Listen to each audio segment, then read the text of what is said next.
चक्षुरुन्मीलितं तस्मै श्रीगुरुवे नमः। श्रीचैतन्यमनोभीष्टं स्थापितं येन भूतले स्वयं रूप कदा मह्यं ददाति स्वपदान्तिकं। नमो विष्णुपादाय कृष्णपृष्ठाय भूतले श्रीमते भक्तिवेदान्त स्वामिनिति नामिने। नमस्ते सरस्वती देवे गौरवाणी प्रचारिणे निर्विशेष शून्यवादी पाश्चात्य देश तारिणे। जय श्री कृष्ण चैतन्य प्रभु नित्यानंद श्री अद्वैत गदाधर शिवासादि गौर भक्तवृंद। हरे कृष्णा कृष्णा कृष्णा हरे हरे, हरे राम राम राम हरे हरे। जय श्री प्रभुपाद की जय, अनंत कोटि वैष्णववृंद की जय। हरे कृष्णा। स्वागत है आप सभी का आज के इस सेशन में। तो आज हम लोग पढ़ने वाले हैं श्रीमद् भगवद गीता अध्याय 5 और श्लोक संख्या 23। तो अभी हम लोग पढ़ते हैं। स्क्रीन शेयर करता हूँ।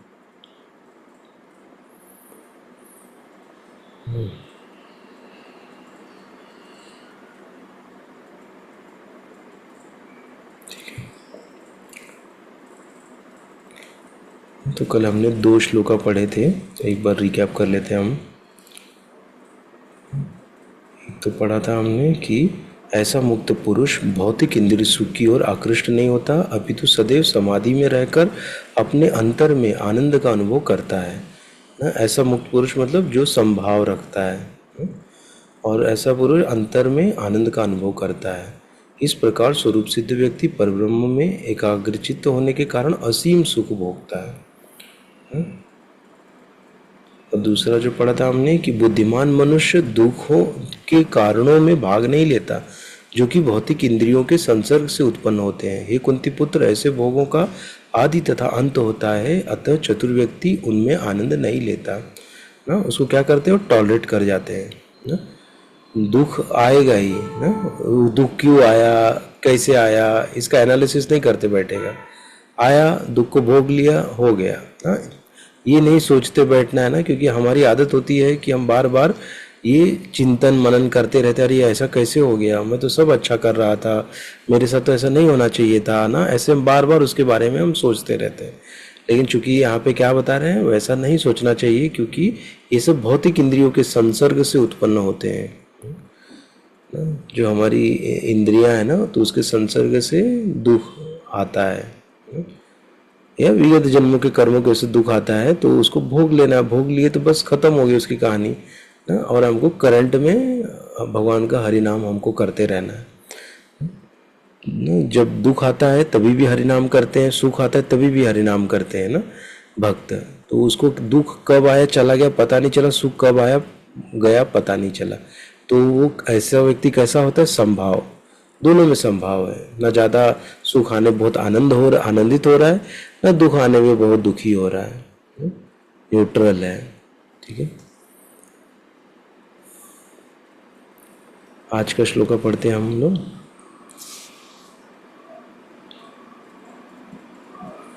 शक्नोति हैव यः सोढुं प्राक्शरीर विमोक्षणात् कामक्रोध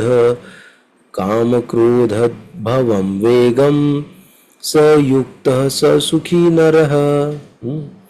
शक्नोति हैव यः सोढुं प्राक्शरीर विमोक्षणात् कामक्रोध भवं वेगम स युक्तः स सुखी नरः। शक्नोति हैव यः सोढुं प्राक्शरीर विमोक्षणात् कामक्रोध भवं वेगम स युक्तः स सुखी नरः। कोई पढ़ना चाहेगा?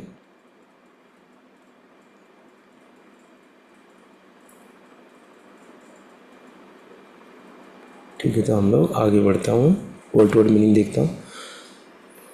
शक्नोति समर्थ है, इह एव इसी शरीर में, यह जो सोढुम सहन करने के लिए, प्राक पूर्व शरीर विमोक्षणात् त्याग करने से, काम इच्छा क्रोध तथा क्रोध से उद्भवम उत्पन्न वेगम वेग को, सह वह युक्त समाधि में, सह वही सुखी सुखी नरः मनुष्य। यदि इस शरीर को त्यागने के पूर्व कोई मनुष्य इंद्रियों के वेग को सहन करने तथा इच्छा एवं क्रोध के वेग को रोकने में समर्थ होता है तो वह इस संसार में सुखी रह सकता है।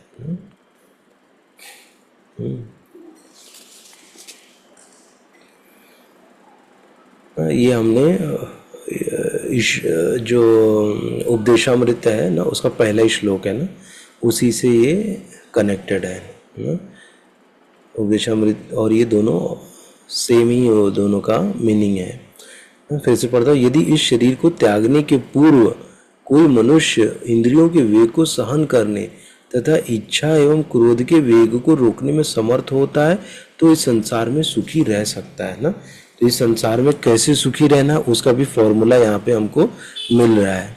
करेक्ट ना, हम देख रहे हैं कि यहाँ पे बताया गया है ना, भगवान खुद बोल रहे हैं, स्वयं बोल रहे हैं कि इस संसार में कैसे सुखी रहा जा सकता है ना। क्योंकि यहाँ इस संसार को क्या बोला गया है, दुखालयम अशाश्वतम ना, ये दुखालय है और शाश्वत नहीं है। तो यहाँ पे सुखी रहने का फॉर्मूला भगवान बता रहे कैसे, कि शरीर त्यागने की पूर्व, मतलब जो हमारा शरीर है बूढ़ा होके या बीमारी से, ये शरीर एक ना एक दिन जाना है ना, ये शरीर को छोड़ना है। ये जब शरीर छोड़ने के पूर्व पहले कोई मनुष्य इंद्रियों के वेगों को ना, इंद्रियों का वेग मतलब क्या है, इंद्रियां ना, आँख कान नाक जीभ त्वचा और मन ना, इसके वेगों को सहन करने ना, ये क्या है, बहुत वेगवान है ना, ये हमको कहीं ना कहीं लालायित करते रहते हैं, ये इंद्रियां खींचते रहती है हमें ना। तो उन वेगों को, मतलब उस वेग मतलब क्या कि मतलब उसका जो, इसका इंग्लिश वेलोसिटी मतलब बहुत तेज, जिसका वेग मतलब बहुत तीव्र भागने वाला, ऐसे समझ लो ना। जिसका मतलब आज अभी यहाँ है मन, तुरंत मैं अमेरिका में पहुँच गया विचारों से ना। अमेरिका का एक बड़ा गार्डन है, झील है, उसके आसपास घूम रहा हूँ, तुरंत मन कितना वेग से पहुँच गया ना, वही वेग ना, स्पीड बोल सकते हैं, को सहन करने तथा इच्छा एवं क्रोध के वेग को रोकने में जो समर्थ है ना। इच्छा और क्रोध के वेग को, जितना स्पीड से क्रोध आता है, इच्छा होती है ना, उसको रोकने में जो समर्थ है वह इस संसार में सुखी रह सकता है। बहुत अच्छा बताया यहाँ पे।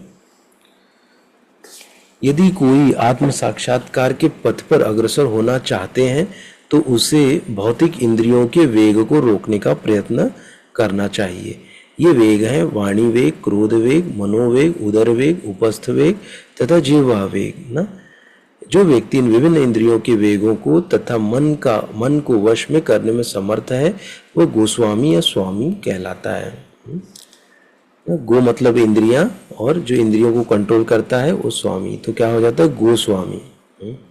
ऐसे गोस्वामी ना, ये देखा ये जो लिया है मीनिंग, ये डायरेक्ट कहाँ से आया है ना, उपदेशामृत के जो श्लोक है, पांचो वेगम मनस क्रोध वेगम उदर उपस्थ वेग जिह्वा वेगम ना, वहीं से लिया गया है। जो व्यक्ति इन विभिन्न इंद्रियों के वेगों को मन को वश में करने में समर्थ होता है वो गोस्वामी कहलाता है। ऐसे गोस्वामी नितांत संयमित जीवन बिताते हैं और इंद्रियों के वेगों का तिरस्कार करते हैं। भौतिक इच्छाएं पूर्ण न होने पर क्रोध उत्पन्न होता है और इस प्रकार मन, नेत्र तथा वक्षस्थल उत्तेजित होते हैं। हम देखे थे ना कि कैसे जो भौतिक इच्छा हमारी पूर्ण नहीं होती तो क्रोध आता है ना, कामात क्रोधात समझायते कामात ना, वो अलग श्लोक है।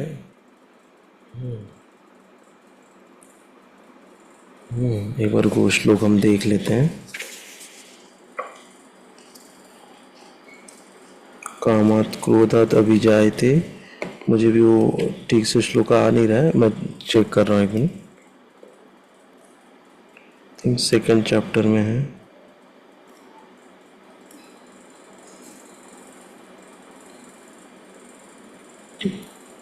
किसी को पता होगा तो उसका नंबर बोल सकते हैं।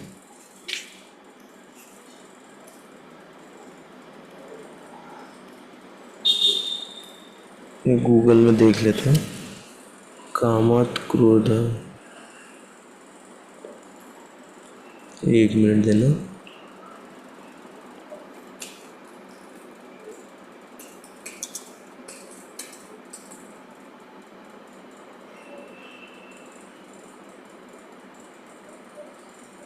2.63 है।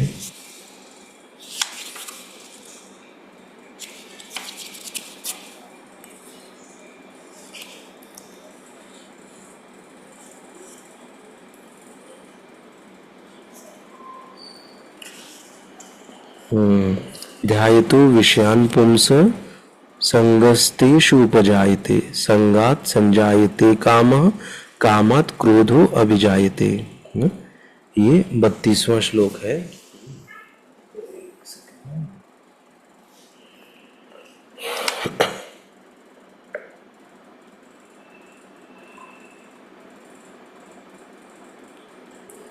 इसका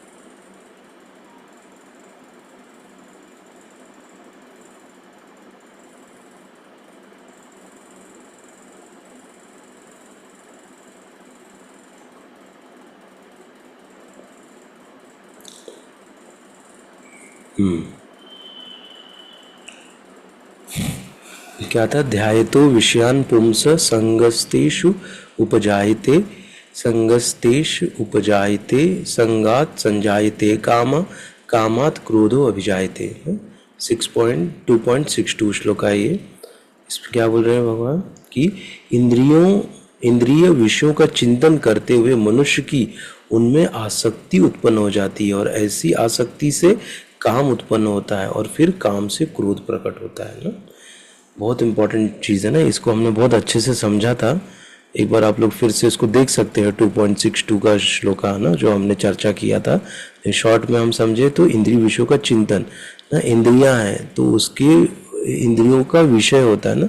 जैसे हमारी जीवा इंद्रिय है, जीवा का क्या है कि रसगुल्ले का टेस्ट ना, गुलाब जामुन का टेस्ट या कोई भी अच्छे पनीर की कोई सब्जी है, पनीर मक्खन वाला का टेस्ट ना, तो उसका चिंतन करते हुए ना, और फिर क्या होती है उसमें आसक्ति आ जा रही है, मुझे मिले, वो मुझे मिले, उसमें आसक्त हो जाए, कब मुझे मिलेगा, कब मैं खा लूँ उसके लिए मैं लालायित हो गया हूँ। और फिर वो मुझे मिल नहीं रहा है, तो मिल नहीं रहा है, पहले तो इच्छा हो गई मुझे खाने को मिले ना, और जब इच्छा हुई लेकिन वो इच्छा मेरी पूरी नहीं हो रही, कोई बना के खिला नहीं रहा है, तो क्या होगा, उससे क्रोध प्रकट होगा कि मुझे मिल ही नहीं रहा हो। तो ऐसे आता है क्रोध। तो ये क्रोध का कारण है ना, इंद्रियां ना। इसीलिए जब हमारी इंद्रियां संयमित रहेंगी, कंट्रोल में रहेंगी ना, हमारा मन अननेसेसरी हमको नहीं बोलेगा कि ना, कहीं फंसाएगा नहीं हमको जहाँ पे हमको क्रोध आ जाए। ऐसे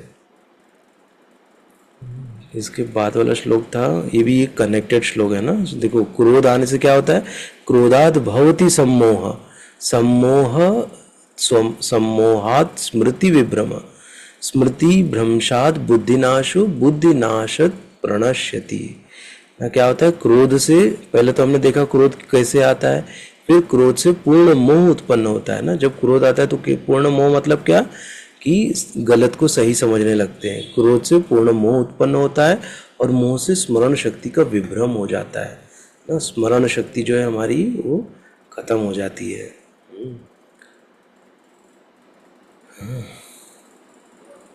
स्मृति, और जब स्मरण शक्ति भ्रमित हो जाती है तो बुद्धि नष्ट हो जाती है, और जब बुद्धि नष्ट हो जाने पर मनुष्य भवकूप में पुनः गिर जाता है।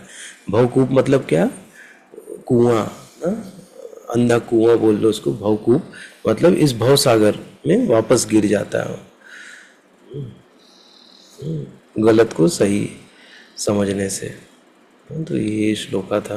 ये श्लोक एक्चुअली हमको याद करना चाहिए। याद कर लेने से हम देख सकते हैं ना, अगर हमको किसी को कुछ एक्सप्लेन करना है कि क्रोध क्या है, तुरंत हमें इस श्लोक का कोट करना है कि क्रोध मतलब क्या, ध्यायतो विषयान् पुंस, ध्यायतो विषयान् पुंस मतलब ध्यायतो मतलब वो उसके ऊपर चिंतन मनन करता है, विषय के ऊपर ना। संगस्तेषु उपजायते, फिर उसका संग करता है ना, संगस्ता संग संग संगातस्ते संगात संजायते काम, कामात क्रोधो अभिजायते, काम से क्रोध आ जाता है।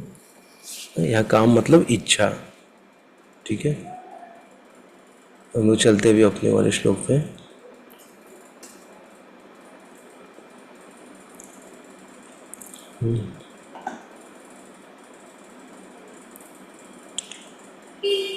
तो ये हमने देखा, भौतिक इच्छाएं पूर्ण न होने पर क्रोध उत्पन्न होता है और इस प्रकार मन, नेत्र तथा वक्ष स्थल उत्तेजित होता है ना। मन उत्तेजित हो जाता है, नेत्र एकदम लाल हो जाते हैं ना, वक्ष स्थल मतलब हमारे चेस्ट पे प्रेशर आ जाता है ना, ये वक्ष स्थल इसको कहते हैं, इस पे प्रेशर आ जाता है बहुत। अतः इस शरीर का परित्याग करने के पूर्व मनुष्य को इन्हें वश में करने का अभ्यास करना चाहिए। पहले जब शरीर छूटने के पहले ही इसको वश में करने का अभ्यास करना चाहिए। जो ऐसा कर सकता है वह स्वरूप सिद्ध माना जाता है और आत्म साक्षात्कार की अवस्था में वो सुखी रहता है। योगी का कर्तव्य है कि वह इच्छा और क्रोध को वश में करने का भरसक प्रयत्न करे। क्रोध को और इच्छा को जितना हम, कोई हमारा मन कैसे ना बोलेगा ये कर लो, वो कर लो, ऐसा कर लो, वैसा कर लो ना, तो हमको क्या करना चाहिए, वहाँ पे कंट्रोल करना चाहिए थोड़ा इच्छा को। सोचना चाहिए, क्वेश्चन डालना चाहिए, क्या भगवान इससे प्रसन्न होंगे ना। ऐसा सब हम डालेंगे तो हम तुरंत अपने स्वरूप में आ जाएंगे, जहाँ जैसे हम भगवान से कनेक्ट कर दिए तो। नहीं तो इच्छा इतनी तीव्र होती है ना, मन इतना लेके कहाँ कहाँ पहुँचा देता है ना हमको। इसीलिए, और क्या है कि इच्छा तो करेगा, इच्छा करना ये आत्मा का एक घटक पकड़ लीजिए, एक गुणधर्म पकड़ लीजिए ना, इच्छा वो करेगा ही करेगा। आप ऐसा नहीं कर सकते कि इच्छा को शमित दमित कर दूं ना, उसको नहीं कर सकते, इच्छा तो रहेगी ही रहेगी। आत्मा इच्छा करेगी ही करेगी ना। तो आत्मा मतलब मन के द्वारा इच्छा होगा, लेकिन इच्छा को कैसे करना है कि ना, इच्छा को जोड़ना है भगवान से हमको ना, इच्छा को हमको डाइवर्ट करना है कि भगवान की इच्छा, भगवान की क्या इच्छा है उससे हमको कनेक्ट कर देना, उससे हमको जोड़ देना है। जब वैसे जोड़ेंगे तो हम जो भी है हमारी इच्छा उसको भगवत इच्छा में कन्वर्ट कर देना, मतलब भगवान को क्या पसंद है। ऐसे जैसे भगवान का हमको कहीं घूमने का मन कर रहा है तो कहीं मंदिर में घूम के आए ना, कोई मंदिर का परिसर है वहाँ पे हम जाके आए, ऐसे हमको करना चाहिए।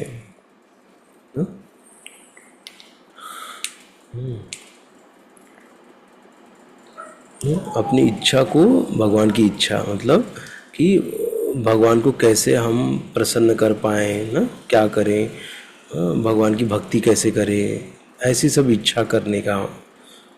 तो हमारा जो इच्छा है नेचुरल हो जाएगा एकदम, मतलब वो मन के ध्यान नहीं देगा फिर, क्योंकि मन तो खींचेगा, मन बोलेगा चलो मूवी देख लो, मन बोलेगा चलो कोई तो बॉलीवुड का सॉन्ग सुन लो, कोई अच्छा सॉन्ग लगा तो कंटिन्यू 4 घंटा वही सॉन्ग ही सुनते बैठे हैं ना। ऐसा मन हमको बार बार वहाँ पे लेके जाएगा, कानों को अच्छा लग रहा है तो बार बार उसको लेके जाएगा, लेकिन हमको पता है ना क्या उससे मुझे कुछ लाभ मिलने वाला है, क्या नहीं मिलने वाला है ना। मेरी भक्ति बढ़ेगी ना, और मैं ज़्यादा क्या होऊंगा, और ज़्यादा मैं ना भौतिक विषयों में उसमें आसक्त हो जाऊंगा, वो सुन के, वो गीत ना सुन के। तो ऐसा चीज़ से मुझे क्या लाभ मिलने वाला है। तो क्या सुनना है ना, इच्छा है कभी सुनने की तो क्या सुनेंगे, कोई गीत सुनेंगे अच्छा, जिससे कि मुझे भगवान से और ज़्यादा प्रेम हो जाए। ऐसा तो वैसा हमने क्या किया, इच्छा को भगवान की इच्छा में कन्वर्ट कर दिया, मतलब भगवत इच्छा, मतलब भक्ति से जोड़ दिया उसको, वो इच्छा को। तो ऐसे हमको सोचना चाहिए। योगी का कर्तव्य है कि इच्छा और क्रोध को वश में करने का भरसक प्रयत्न करें ना, हमको कंट्रोल में करना है इसको ना ऐसे। लेकिन हमारे लिए क्या है कि हम भक्ति योगी है ना, तो हम भक्ति करते हैं तो हमारी इच्छा ऑटोमेटिक कंट्रोल में रहती है, क्योंकि हम ऐसा कोई कार्य नहीं करते जिससे कि ना जो भगवान के विरुद्ध हो या जो भक्ति के विरुद्ध हो ना। तो हमको बार बार ये याद रखना है, क्योंकि चूंकि अभी हम भक्ति कर रहे हैं ना, तो भक्ति कर रहे हैं तो हमारी जो इच्छा भी हो कैसी होनी चाहिए, भौतिक इच्छाएं नहीं ज़्यादा, होनी चाहिए। थोड़ी मात्रा में रहेंगी शुरुआत में, और धीरे धीरे सारी भौतिक इच्छाएं आध्यात्मिक इच्छाओं में परिवर्तित हो जाएंगी। ऐसे क्योंकि किसी चीज़ को कंट्रोल करेंगे ना जितना ज़्यादा, वो उतना ज़्यादा करने का मन होता है ना। जैसे हम देखते हैं बच्चों को बोलो कि आप वो वहाँ से कोई भी चीज़ ले लो, कि आप बोलो बच्चे को कि आप वहाँ मत जाओ, तो बच्चा क्या करेगा, वहीं उसका जाने का मन करेगा, बार बार उसका वहीं पे मन करेगा, वहीं पे जाएगा। उसको माँ डांटेगी मत जा पीछे आ, इधर आ। वो आएगा वापस, माँ नहीं देख रही, तुरंत वहीं जाएगा देखने के लिए कि माँ मुझे वहाँ जाने से क्यों रोक रही है ना। ऐसे तो ये होता है। तो वैसे ही ना मन है, हम मन को कंट्रोल करेंगे, इच्छाओं को कंट्रोल करेंगे, इच्छा और बलवती हो जाएगी और बलवान हो जाएगी, वो वही करने के लिए हमको बार बार वो करेगी ना। लेकिन जहाँ भगवान आ गए तो इच्छा ना सब लोग अपना एक्चुअली दम तोड़ देते हैं। जो भी भौतिकता वाला है वो सारा उसका जो पावर है समाप्त हो जाता है जैसे ही आध्यात्मिकता आती, जैसे ही भगवान आते हैं। ऐसे नहीं तो फिर हम लोग इस चीज़ों को नहीं कंट्रोल कर पाएंगे, हमारे लिए बहुत कठिन है। लेकिन चूंकि भगवान के संपर्क से हम बलवान हो जाते हैं और हम ये सब चीज़ों को आसानी से कंट्रोल कर सकते हैं ना। हम कोई योगी तो नहीं है ना, हम कोई एकदम बहुत बड़ा तपस्या तो नहीं किए हैं। खाली हमने क्या किया, भगवान का दामन थाम लिया, भगवान का हाथ थाम लिया है ना, गुरु का हाथ थाम लिया है, गुरु के वचनों का पालन करने की कोशिश कर रहे हैं, सिद्धांतों का पालन करने की कोशिश कर रहे हैं। भगवत गीता में जो दिए गए सिद्धांत हैं उनको हम लोग डट के पकड़ने की कोशिश कर रहे हैं ना। उसी से हमको शक्ति मिल रही है ये सब चीज़ों को कंट्रोल करने की। नहीं तो इसके लिए जो हम अभी कर रहे हैं ना, उसके लिए बहुत तपस्या करते हैं योगी जन, और तब जाके ये सब चीज़ें सब होती हैं। लेकिन हमारे लिए प्रभुपाद जी की कृपा से ये बहुत आसान हो गया है ना। हमारे लिए जो 4 नियम का पालन करना, मांस नहीं खाना और मादक पदार्थों का सेवन नहीं करना, जुआ नहीं खेलना, पराई स्त्री पराई पुरुष के साथ संबंध नहीं रखना, व्यभिचार नहीं करना, तो ये बहुत आज की मतलब इस कलयुग में ये बहुत कठिन कार्य है ना ये सब करना। क्योंकि 99%, 98, 99 ही बोल देते हैं, ये जनता इसी में लगी हुई है ना, इसमें से किसी एक में या सब पूरे में लगी हुई है। ऐसे तो कितना मतलब हम लोग खाली 1-2% में आएंगे ना, जो हम लोग ये फॉलो करने की कोशिश कर रहे हैं। फिर ये किस वजह से संभव हो रहा है, भगवान की वजह से, भगवान की कृपा की वजह से, गुरु की कृपा की वजह से ये सफल हो रहा है, हमारे लिए आसान हो रहा है। ऐसा तो ये प्रयत्न करना चाहिए हमको। तो यहाँ पे हमने आज क्या सीखा कि ना हमको इन इंद्रियों के वेगों को सहन करना चाहिए ना, और इच्छा क्रोध के वेग को रोकने में समर्थ होता है ऐसा व्यक्ति। और फिर क्या होता है, ऐसा व्यक्ति संसार में क्या होगा, सुखी होगा ना? उसको सुख आसान आराम से रह पाएगा इस भौतिक जगत में सुखी से रह पाएगा, जिसने अपने क्रोध को और अपनी इच्छाओं को कंट्रोल में कर लिया। तो ठीक है, तो आज हम लोग यहीं तक पढ़ेंगे। दूसरा श्लोक करने वाला थे लेकिन थोड़ा इस पे हमने चर्चा कर लिया, और वो वाला भी श्लोक देख लिया हमने ना, 2 श्लोक का 2.62 और 63 ना, 63 और 64। तो वापस से आप लोग एक बार देखिएगा ना 2.63, 64, और हो सके तो उसको याद करिएगा ना। मैं भी उसको याद करूँगा, आप लोग भी याद करिएगा, बहुत इम्पोर्टेंट श्लोक है वो। क्योंकि ना ये सब चीज़ों से जब हम अवेयर रहेंगे ना, हम लोग जब इससे फैमिलियर रहेंगे तो क्या होगा कि हम आराम से, फिर हमको पता है ना कि क्रोध को कंट्रोल कैसे करना ना। इच्छा आ रही है तो इच्छा को दबाना भी है ना। इच्छा आ रही है कि चलो अभी थोड़ा मेरे पास पैसे आ गए हैं, थोड़ी लक्ष्मी आ गई है, ना, तो मन क्या करेगा, चलो 5 स्टार होटल में जाते हैं। हाँ ऐसे ना, वो बोलेगा चलो चलो चलो, आ गया पैसा, चलो चलो। हाँ, लेकिन वहाँ पे हमको देखना है कि अरे पूरा महीना चलाना है, अभी जाके खर्चा कर दूंगा, लेकिन फिर कैसे पूरा महीना चल पाएगा मेरा।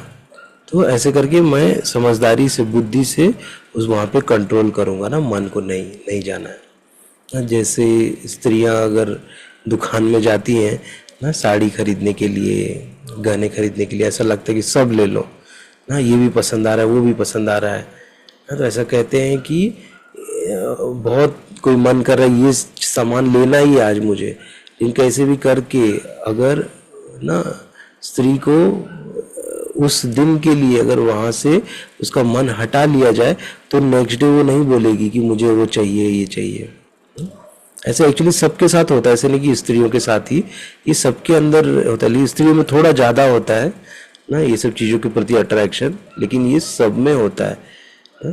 तो क्या करना है, वहाँ पर थोड़े देर के लिए हमारा ध्यान कैसे भी करके हटा लेना है या कंट्रोल कर लेना है उस दिन के लिए, तो अपने आप आसान हो जाता है।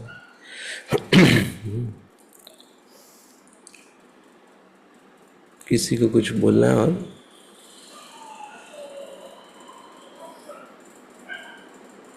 हरे कृष्ण प्रभु जी। हरे कृष्ण।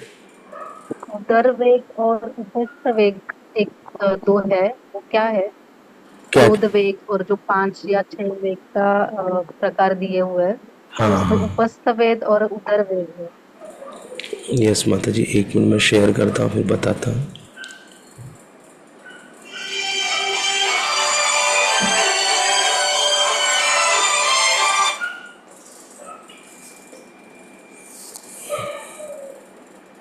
हाँ माता जी, ये था।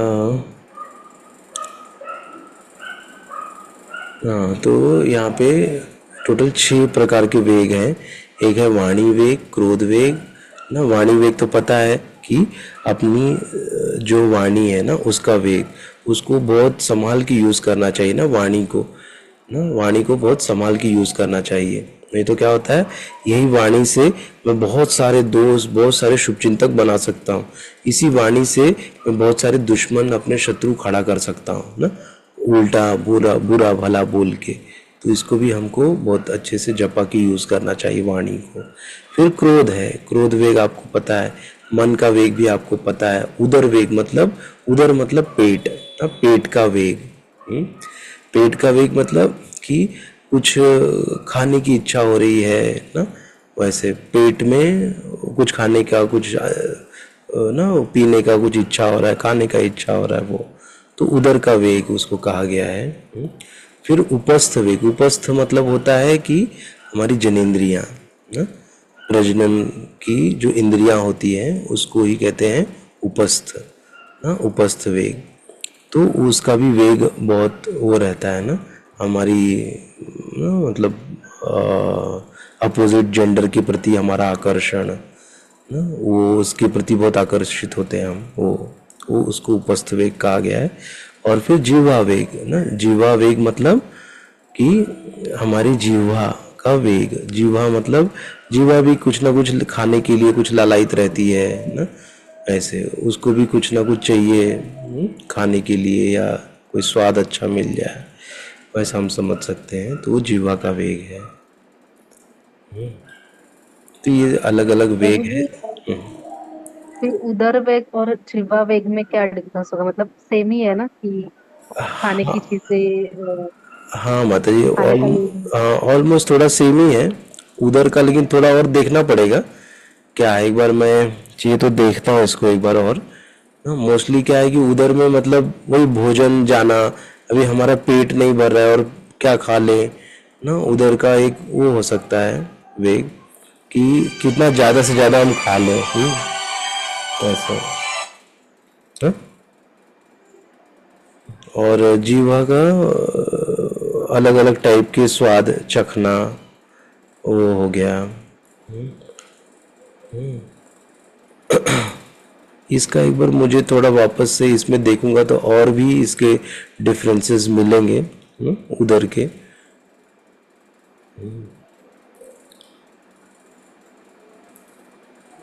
लेकिन प्रभु जी। ज़्यादा ठीक है। ज़्यादा डिफरेंस नहीं है दोनों में, ऑलमोस्ट सेम, क्योंकि दोनों का जो सेंटर है वो क्या है, खाना ही है ना। दोनों का कुछ ना कुछ खाना, वही दोनों का मतलब मध्य केंद्र बिंदु है। तो दोनों में ज़्यादा डिफरेंस नहीं है। जैसे कहा जाता है ना, जो अभी यहाँ पे गोस्वामी की बात हो रही है ना, कि गोस्वामी को कैसा होना चाहिए ना। गोस्वामी मतलब जो अपनी सारी इंद्रियों को कंट्रोल में करता है। तो ऐसा कहते हैं जो गोस्वामी साधु होते हैं, उनको बस खाली मुट्ठी भर जितना इसमें आ गया उतना ही खा लेना है, उससे ज़्यादा नहीं खाना चाहिए। एक्चुअली सबके लिए वो लागू है। जो खाली इतना हाथ में आया, इस मुट्ठी में इतना खा लिए, तो वो कभी कोई बीमारी उसको नहीं होगी। एक्चुअली ऐसा है। चूंकि हम लोग क्या करते हैं, बहुत पेट अपना भरने के पीछे रहते हैं, कितना ज़्यादा खा लें। लेकिन खाली कहा गया है एक साधु को, खाली इसको क्या कहेंगे, अंजुली बोलते हैं ना इसको। तो इसमें जितना आ गया बस उतना ही साधु को खाना चाहिए। तो वही है उदर का वेग, कि ज़्यादा ये नहीं कि डालते जाओ डालते जाओ डालते जाओ, भूख लगी भूख लगी भूख लगी। ऐसा नहीं होना चाहिए, क्योंकि हम जितना ज़्यादा खाएंगे, उतना जितना ज़्यादा इस उदर में डालेंगे पेट में, उतनी क्या होगी, हमारी इच्छा और ज़्यादा बढ़ेगी ना। और क्या होगी, बाकी की इंद्रियां और ज़्यादा प्रबल होंगी ना। इसलिए कहते हैं कि ये ज़्यादा खाना नहीं खाना चाहिए, एटलीस्ट रात को बिल्कुल नहीं खाना चाहिए ना। जो आध्यात्मिकता को फॉलो कर रहे हैं वो लोग को थोड़ा रात का खाना कम खाना चाहिए। वैसे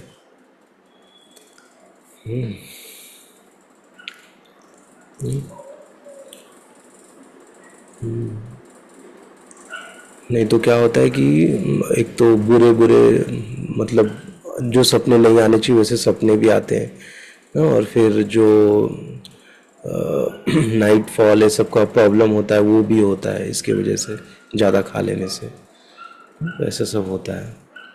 इसीलिए हमको ज़्यादा उधर में नहीं डालना चाहिए, जितना दिन में खा लो, रात में नहीं खाना चाहिए सोने के पहले।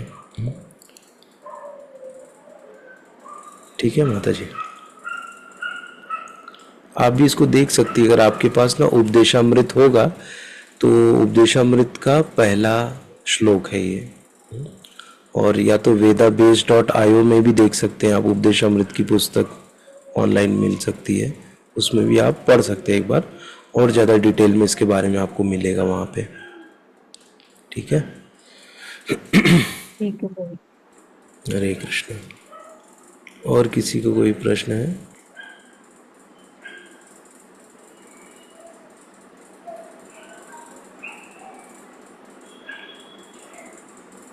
ठीक है, तो बहुत बहुत धन्यवाद आप सभी का ज्वाइन करने के लिए।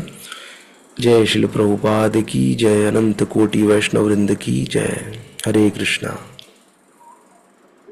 अनंत प्रणाम सभी।